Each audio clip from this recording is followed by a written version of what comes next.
మధురం నీ వాక్యం నా త్రోవకు దీపం నీ వాక్యం. యేసు నామంలో మీకు శుభములు సమృద్ధిగా కలుగునుగాక. మధురం నీ వాక్యం బైబిల్ క్లాసెస్కి స్వాగతం. సమూవేలు గ్రంథం చూడండి, షిలో దేవాలయంతో ప్రారంభమవుతుంది. ఇక్కడ ఈ షిలో దేవాలయంలోనే మందసం ఉందన్నమాట. ఇక్కడే ఏలీ కుమారులు కూడా యాజకులుగా ఉంటారు. సమూవేలు కూడా ఈ షిలో దేవాలయంలోనే పెరుగుతాడు. వాళ్ళమ్మ ఇక్కడే దేవునికి కానుకగా ఇస్తుందన్నమాట. ఆ తర్వాత మీరు చూసినట్లయితే మరి ఏదో మిస్వా దగ్గర వాళ్ళు ఉపవాస ప్రార్థన చేశారు చూడండి. ఎప్పుడైతే ఇజ్రాయెల్ ప్రజలు పశ్చాత్తాపడి ఉపవాస ప్రార్థన చేస్తారో అప్పుడు వాళ్ళకి దేవుడు ఫిలిస్తీన్ల మీద జయమిస్తాడు. 7వ అధ్యాయం అన్నమాట.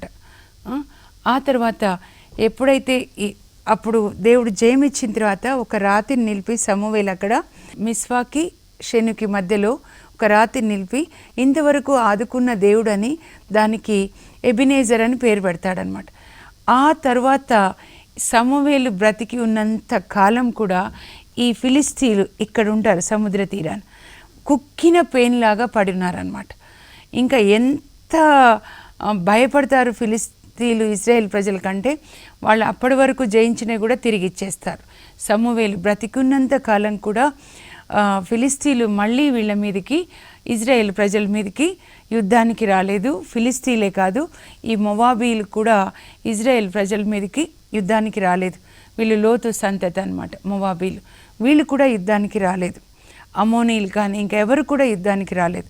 ఈ సమూవేలు ప్రవక్త ఇజ్రాయెల్ ప్రజలకి న్యాయాధిపతిగా ఉండి వాళ్ళ తగాదాలు తీరుస్తూ ఉండడమే కాకుండా ప్రజలకి ప్రవక్తగా ఉండి దేవునికి ప్రజలకి మధ్యలో ఆయన ఒక ప్రవక్తగా ఉన్నాడంటే దేవుని సందేశాన్ని ప్రజలకి చెప్పి ప్రజలు ఏదైనా కోరిక అడిగినప్పుడు అది దేవునికి చెప్తూ ఉన్నాడనమాట.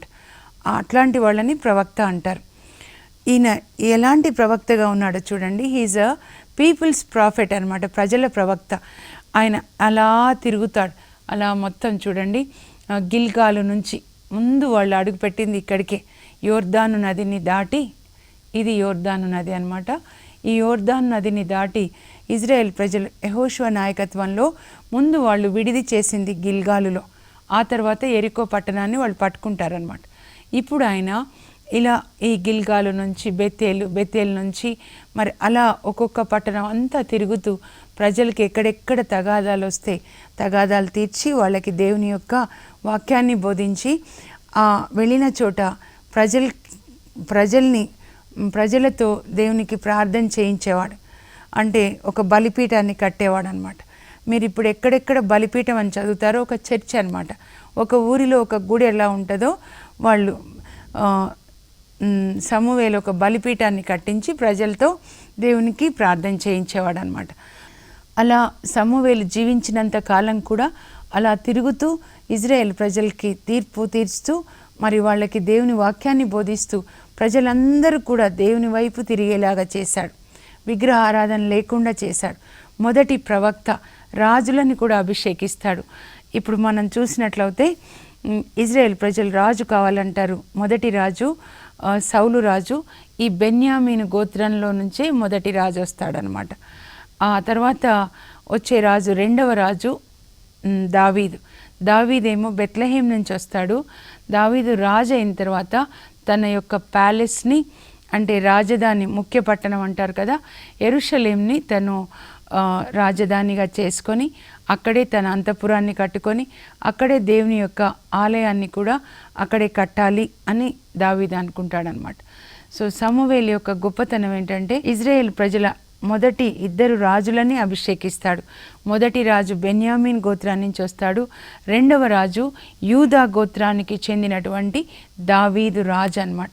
ఆ తర్వాత కూడా దావీదుకి చెందిన దావీదు పిల్లలే 14 తరాలు ఇజ్రాయెల్ దేశాన్ని పరిపాలిస్తారు.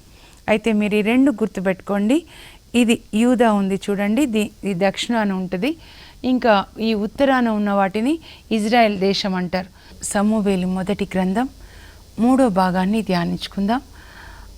8వ అధ్యాయం నుంచి 12వ అధ్యాయం వరకు.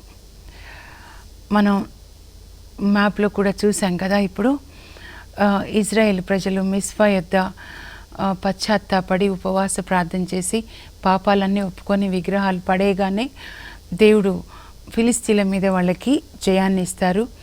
అప్పటి నుంచి ఇంకా సమూవేలు జీవించినంత కాలం కూడా ఫిలిస్తీన్లు కుక్కిన పెయిన్లాగా పడి ఉన్నారు. ఎందుకంటే బైబిల్లో ఈ మాట వాడారు కనుక నేను ఇదే చెప్తున్నాను. కుక్కిన పెయిన్ ఎలా ఉంటుంది? చచ్చిపోయి అలా చచ్చిన వారిలాగా పడి ఉన్నారనమాట. అయితే ఈ సమూవేలు కూడా ఎలా ప్రజల్ని పరిపాలించాడంటే ఇజ్రాయెల్ దేశం అంతా తిరుగుతూ ప్రజలకి తగాదాలు తీరుస్తూ ఆయన వెళ్ళిన చోటల్లా దేవునికి బలిపీఠం కట్టించి ప్రజల్ని దేవుని వైపు తిప్పి దేవునితో కనెక్ట్ చేసి దేవునికి కృతజ్ఞతలు చెప్పి వాక్యం ప్రకారం జీవించేలాగా చేశాడు. తన ఊరు రామ, అక్కడ కూడా ఇజ్రాయెల్ దేశం అంతా తిరిగి వచ్చి మళ్ళీ తన ఇల్లు ఉన్న చోటికి తన ఊరికి రామాకు వస్తాడు. అక్కడ కూడా ఒక బలిపీఠాన్ని కట్టి ప్రజలు రామాలో ఉన్న ప్రజల్ని కూడా దేవుని వైపు తిప్పి దేవునితో కనెక్ట్ చేస్తాడు. ఇలా ఉన్న తర్వాత చాలా వృద్ధుడైపోతాడు. అలా అంతా దేశం అంతా తిరిగి వచ్చి ప్రజలు ఎలా ఉన్నారు, దేవునిలో ఉన్నారా లేదా, మరి తగాదాలు తీరుస్తూ అందరూ దైవభీతితో ఉండేటట్లుగా అలా దేశం అంతా తిరిగి వస్తాడనమాట. అలా కొన్ని సంవత్సరాలు గడిచిపోతాయి, వృద్ధుడైపోతాడనమాట. అప్పుడు ఇజ్రాయేల్ వృద్ధులు అనమాట. రామాలోనే ఉంటాడు కదా. సమూవేలు దగ్గరికి వస్తారు. వచ్చి అంటారు, అయ్యా చూడండి మీరైతే మరి వృద్ధులైపోయినారు. సమూవేలుకి 2 కుమారులు అనమాట. వాళ్ళిద్దరి పేర్లు యోవేలు, అబియా. వాళ్ళని న్యాయాధిపతుల్ని చేస్తాడు సమూవేలు, ఎందుకంటే ఆయన వృద్ధుడైపోయాడు కాబట్టి. కానీ వాళ్ళిద్దరూ ఎలా ఉంటారంటే వీళ్ళు కూడా లంచాలకి దాసులు అయిపోతారనమాట. లంచాలు తీసుకొని వాళ్ళు న్యాయాన్ని చెరుస్తారు. ఎవరు డబ్బులు ఇస్తే వాళ్ళ వైపు మాట్లాడడం మొదలు పెడతారు. అప్పుడు ఇజ్రాయేల్ వృద్ధులందరూ కూడా సమూవేలు దగ్గరికి వచ్చి అంటారు, నువ్వేమో వృద్ధుడైపోయావు, మీ కొడుకులు చూస్తే వాళ్ళని న్యాయాధిపతులను చేశావు, కానీ వాళ్ళిద్దరూ కూడా లంచాలకి కాసులకి దాసులై న్యాయాన్ని చెరుస్తూ ఉన్నారు. మాకు ఇంకా మీ కొడుకుల అధికారం వద్దయ్యా. ఈ అన్య దేశులకి, ఫిలిస్తీన్లకి, అమ్మోనీలకి, మోవాబీలకి ఎలా రాజు ఉన్నాడో మాకు కూడా ఒక రాజు కావాలి. ఆ రాజు మమ్మల్ని యుద్ధంలో నడిపించాలి, అలాగే మాకు తీర్పులు తీర్చాలి. అంటే మాకు తగాదాలు వచ్చినప్పుడు తీర్పులు తీర్చాలి. ఈ రెండింటి కొరకు మాకు ఒక రాజు కావాలి అని చెప్తే సమూవేలు దేవుణ్ణి అడుగుతాడనమాట. ఆ దేవుణ్ణి అడిగినప్పుడు, ఎందుకంటే సమూవేలుకి వాళ్ళ యొక్క సలహా నచ్చలేదు, ఒక రాజు ఉండడం ఇష్టం లేదనమాట. కాబట్టి దేవుణ్ణి అడుగుతాడు. అప్పుడు దేవుడు చెప్తారు, వాళ్ళు నిన్నే కాదయ్యా నన్ను కూడా త్రోసివేస్తున్నారు, వాళ్ళకి రాజు కావాలి అంటున్నారు. ఇజ్రాయెల్ ప్రజలకి నేను రాజు కాదా? వాళ్ళని యుద్ధంలో నేను నడిపించట్లేదా? అన్యులని మరి ఫిలిస్తీన్ల రాజు నడిపిస్తున్నారు యుద్ధంలో, కానీ ఇజ్రాయెల్ ప్రజలకి నేనే రాజు, నేనే కదా యుద్ధానికి నడిపించి నేనే యుద్ధాలు చేసి వాళ్ళకి జయమిస్తున్నాను. అయినా కూడా అన్యుల్లాగా మాకు రాజు కావాలని వాళ్ళు అడుగుతున్నారు. అయితే వాళ్ళకి చెప్పు, ఒకవేళ రాజుని నియమిస్తే నాకు కూడా ఇష్టం లేదు రాజు ఉండడం, నేనే రాజు అని దేవుడు చెప్తారు. కానీ ఒకవేళ రాజు కావాలంటే రాజు వాళ్ళని ఎంత బాధ పెడతాడో అది కూడా చెప్పు అంటాడనమాట దేవుడు. అప్పుడు సమూవేలు చెప్తాడు, అయ్యా ఒకవేళ మీకు రాజుని నేను నియమిస్తే, దేవుడు నియమిస్తే దేవునికి ఇష్టం లేదు, దేవుని చిత్తానికి వ్యతిరేకంగా మీరు కోరుకుంటున్నారు కాబట్టి రాజుని మరి దేవుడు మీకు నియమిస్తే రాజు ఏం చేస్తాడు తెలుసా? ఇదిగో ఆయన రథాల్ని తోలడానికి, గుర్రాల్ని తోలడానికి మిమ్మల్ని వాడుకుంటాడు. మీ అమ్మాయిల్ని ఆయనకి అత్తర్లు పూయడానికి, మీ స్త్రీలని ఆయనకి వంటలు వండుకోవడానికి వాడుకుంటాడు. మీ పొలాలు, ద్రాక్ష తోటలు తీసుకొని ఆయన ఉద్యోగులకు ఇస్తాడు. మిమ్మల్ని బానిసలుగా చేస్తాడు. యావే దేవుడే మీకు రాజు కదా, వేరే రాజు మీకు ఎందుకు అంటే, కాదు మాకు రాజు కావాల్సిందే అంటారు. అప్పుడు సమూవేలు మళ్ళీ మాట్లాడతాడు యావేతో, మాకు ఎలాగైనా రాజు కావాలి అంటున్నారు, సరే వాళ్ళు ఇష్టం వచ్చినట్లే చేసేయి అని దేవుడు విసిగిపోయి చెప్తాడనమాట. అప్పుడు ఇంకా మరి దేవుడు మాట్లాడతాడు, రాబోయే రాజు ఇజ్రాయేల్ ప్రజలకి మొదటి రాజు అనమాట. క్రీస్తుపూర్వం 1050లో దేవుడు మాట్లాడతారు, ఎవరిని రాజుగా నియమించాడో దేవుడు సమూవేలుకి చెప్తాడనమాట. అప్పుడు మీరు ఇప్పుడు 9వ అధ్యాయానికి వస్తే బెన్యామీన్ గోత్రంలో కీషు అనే ఒక సంపన్నుడు ఉన్నాడు. అతనికి ఒక కుమారుడు ఉన్నాడు, సౌలు చాలా అందగాడు, యవ్వనంలో ఉన్న పడుచువాడు, ఇజ్రాయేలు ప్రజలందరికంటే ఎక్కువ ఎత్తు కలిగి ఉంటాడు. మిగతా ఇజ్రాయేల్ ప్రజలందరూ అతని భుజాలకు కూడా రారంట. అంటే ఎంతమంది మధ్యలో ఉన్నా సౌల్ని గుర్తుపట్టవచ్చు అనమాట. అంత ఎత్తు. మామూలుగానే ఇజ్రాయేల్ ప్రజలు 6 అడుగులు 7 అడుగులు మామూలుగానే పెద్దగా ఉంటారు. మీరు ఇప్పుడు చూసినా కూడా ఇజ్రాయేల్ దేశానికి వెళ్ళి అందరికంటే ఎత్తువాడు అనమాట. జక్కయ్య అందరికంటే పొట్టివాడు అన్నారు కదా, ఈయన అందరికంటే ఎత్తు, చాలా అందంగా ఉంటాడు, మరి చక్కగా యవ్వనంలో ఉన్నాడు అనమాట. అయితే ఒకరోజు కీషు వాళ్ళ నాన్న సౌలుని పిలిచి అంటాడు, నాన్న మన గాడిదలు తప్పిపోయినాయి, వెతికిరా నాన్న అని చెప్పి ఒక పనివాడిని ఇచ్చి పంపిస్తాడు. అప్పుడు సౌలు వాళ్ళ నాన్న గాడిదల్ని వెతకడానికి ఒక సేవకుడిని తీసుకొని వెళ్తాడు. బెన్యామీన్ ఆ మండలం అంతా వెతుకుతాడు, దొరకవు. ఆ మండలాన్ని దాటి ఇంకో పట్టణానికి వస్తాడు, సూపు సీమ అనే నగరానికి వస్తాడు. అక్కడ కూడా వెతికితే దొరకవు. అప్పుడు సౌలు పనివాడుతూ అంటాడు, ఇంక వెళ్ళిపోదాంలే, గాడిదలేమో కానీ నాన్న మన గురించి దిగులు పెట్టుకుంటాడు. అయితే పనివాడు అంటాడు, వద్దయ్యా, ఈ నగరంలో ఇదిగో సమూవేలు అనే ఒక ప్రవక్త దైవభక్తుడు ఉన్నాడు, ఆయన దగ్గరికి వెళ్తే మన గాడిదలు ఎక్కడున్నాయో చెప్తాడు, ఆయన ప్రవచనాలు చెప్తాడు, చెప్పిందంతా జరుగుతుంది, వెళ్దామంటే. వెళ్తే ఏం తీసుకెళ్దాం, మన చేతిలో ఏం లేదు కదా అంటే, నా దగ్గర ఉందిలే అయ్యా ఒక పావు వెండి నాణం, అది ఇద్దాంలే, సరే పోదామని ఆ సూపు నగరం దగ్గరికి వస్తారు. నగరం ద్వారం దగ్గరనే సమూవేలు ఉంటాడనమాట. ఆయన సమూవేలు అని తెలియదుగా సౌల్కి. అడుగుతాడు, అయ్యా ఇక్కడ ఆ సమూవేలు అని ఒక దీర్ఘదర్శి ఉన్నాడంట, ఆయన ఇల్లు ఎక్కడా అని అడుగుతాడనమాట సౌల్. అప్పుడు సమూవేలుతో దేవుడు అంతకు ముందు రోజే మాట్లాడతాడనమాట, ఇదిగో ఈ సౌలు అనే వ్యక్తిని నువ్వు రాజుగా చేయని. సౌలు రాగానే దేవుడు మళ్ళీ సమూవేలుతో చెప్తాడు, ఈయననే సౌలు అని నేను నిన్న చెప్పాను కదా నీకు, ఈయననే, ఇతన్ని నువ్వు రాజుగా అభిషేకించాను.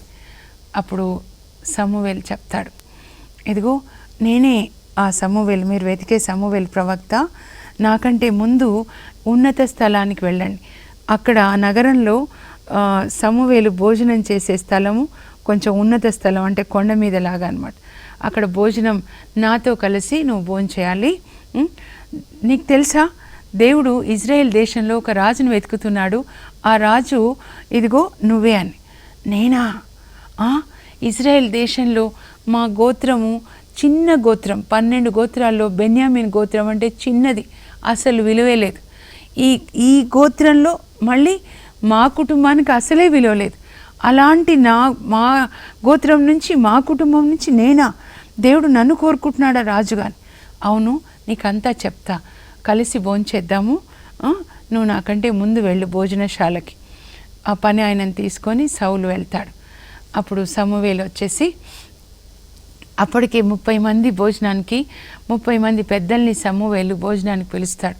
వాళ్ళందరూ అలా వరుసలో కూర్చుంటే వాళ్ళందరి ముందు మరి సమూవేలు సౌలుని కూర్చోబెడతాడు. ముందు వరుసలో కూర్చొని వంట ఆయనకు చెప్తాడు, కుక్కకి స్పెషల్గా వండమని చెప్పాను కదా, ఆ మేక తోడ స్పెషల్ భోజనం అది ఈయన కొరకే తీసుకొని రా అంటే స్పెషల్ భోజనం అందరికంటే ముందు వరుసలో సమూవేలు ప్రక్కన కూర్చోబెట్టుకొని సౌలుని స్పెషల్ మీల్స్ పెడతాడనమాట. అప్పుడు ఆ భోజనం తిన్న తర్వాత అందరు చూస్తారు, ఏంటబ్బా ఈయన చాలా స్పెషలా అని అందరు చూస్తారు. భోజనం చేసి మళ్ళీ కిందికి వచ్చేసి మళ్ళీ ఆ సమూవేలు ఉన్న ఇంటికి వచ్చేస్తారు. వాళ్ళు పడుకుంటారు, రాత్రి అయిపోతుంది. వేకువజామున సౌలు వెళ్ళబోతుంటాడనమాట. అప్పుడు ఆగయ్యా అంటాడనమాట. సమూవేలు ఆగు అని చెప్పి తైలపు బుడ్డి తీసుకొని వచ్చి ఆ సమూవేలు తల మీద తైలాన్ని పోసి రాజుగా అభిషేకిస్తాడనమాట. యావే దేవుడు నిన్ను ఇజ్రాయేలు ప్రజలకి రాజుగా అభిషేకించాడు కనుక నీవు ఇజ్రాయేలు ప్రజల్ని పరిపాలించు అని చెప్తాడు. చెప్పిన తర్వాత ఇంకా సౌలు వెళ్తూ ఉంటాడనమాట, తన ఇంటికి వెళ్తూ ఉంటాడు సేవకునితో కలిసి. అప్పుడు ఆయన వెళ్తూ ఉండగానే దేవుని యొక్క ఆత్మ అతన్ని ఆవేశిస్తుందన్నమాట.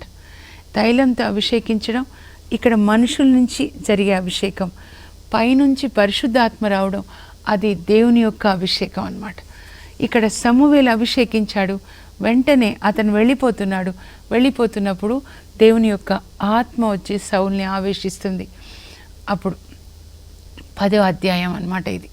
10వ అధ్యాయంలో సౌలుని దేవుడు సమూవేలు ప్రవక్త ద్వారా ఇజ్రాయేల్ ప్రజలకి మొదటి రాజుగా అభిషేకిస్తాడు. 9వ వచనంలో సమూవేలు అభిషేకించిన తర్వాత తైలంతో దేవుడు అభిషేకిస్తున్నాడు పరిశుద్ధ ఆత్మతో. పరిశుద్ధ ఆత్మ ఆయన మీదికి రాగానే ఆయన ఆవేశంతో ప్రవచించడం మొదలు పెడతాడు. ఇంటికి వెళ్ళిన తర్వాత అప్పటికే మరి గాడిదలు ఇంటికి తిరిగి వచ్చేస్తాయన్నమాట. పినతండ్రి అడుగుతాడు, ఎక్కడి నుంచి వచ్చావంటే చెప్తాడు, నేను సమూవేలు ప్రవక్త దగ్గరికి వెళ్ళాను, గాడిదలు ఎక్కడున్నాయని ఆయన చెప్పేశాడు. 3 రోజుల లోపల మీ గాడిదలు తిరిగి వస్తాయని చెప్తాడు. అంతేకాని అతడు నన్ను రాజుగా అభిషేకించాడనే మాట మాత్రం చెప్పడనమాట. ఆ తర్వాత ఏం చేస్తాడంటే సమూవేలు ప్రవక్త ఇప్పుడు ప్రజలకి చెప్పాలి కదా. సో మిస్పా దగ్గర ఆయన ప్రజలందరినీ కూడా పోగు చేసి అందరికీ చెప్తాడు, మీరందరూ గోత్రాల వారీగా వరుసలుగా నిలబడండి అని. అప్పుడు అందరూ నిలబడతారనమాట. నిలబడినప్పుడు ఆయన బెన్యామీను గోత్రంలో నుంచి సౌలు ఎక్కడా అని చూస్తే కనబడాడు. ఎందుకంటే సౌలు అందరికంటే ఎత్తుగా ఉంటాడనమాట, 7 అడుగులు అనుకోనండి. కనపడాడు. ఎక్కడ ఉన్నాడు అని వెతికితే సామాన్ల క్రింద దాక్కుని ఉంటాడనమాట భయపడి. అప్పుడు సమూవేలు ప్రవక్త సౌలుని ఈ ప్రజలందరి ముందు నిలబెట్టి చెప్తాడు, దేవుడు ఇదిగో మీరు రాజు కావాలని అడిగారు కనుక ఈ సౌలుని దేవుడు రాజుగా అభిషేకించాడు అని చెప్పేసి అందరికీ పరిచయం చేస్తాడనమాట. సౌలుని రాజుగా పరిచయం చేస్తాడు. అప్పుడు ప్రజలందరూ కూడా మా రాజు కలకాలము జీవించునుగా కానీ అందరూ ఆయనను ఆశీర్వదిస్తారు. అయితే కొంతమంది గిట్టని వాళ్ళు ఉంటారు, ఒక అపోజిషన్ గ్రూప్ ఎప్పుడైనా వీడు ఈ బెన్యామీను గోత్రానికి చెందినవాడు, గాడిదల్ని కాచుకునేవాడు, మాకు రాజా అనే ఎగతాళి చేస్తారనమాట. ఆ తర్వాత నేను ఎందుకు చెప్తున్నా అంటే ఎప్పుడు మనల్ని ఎగతాళి చేసే ఒక గ్రూప్ ఉంటుంది అనమాట. దేవుని సేవ చేసినా ఏ పని చేసినా మెచ్చుకునే వాళ్ళు ఉంటారు, కానీ ఒక అపోజిషన్ గ్రూప్ని సైతాన్ ఎప్పుడు తయారు చేస్తుంది. మోషేకి కూడా వాళ్ళ సొంత చిన్నాన్న కొడుకు కోరా ఎదురు తిరుగుతాడు కదా, ఒక అపోజిషన్ గ్రూప్ అన్నమాట. ఒకవేళ మీ జీవితంలో కూడా ఉండొచ్చు, వాళ్ళని గురించి చింతపడకూడదు.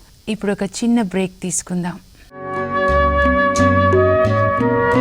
మధురం మధురం నీ వాక్యం నా త్రోవకు దీపం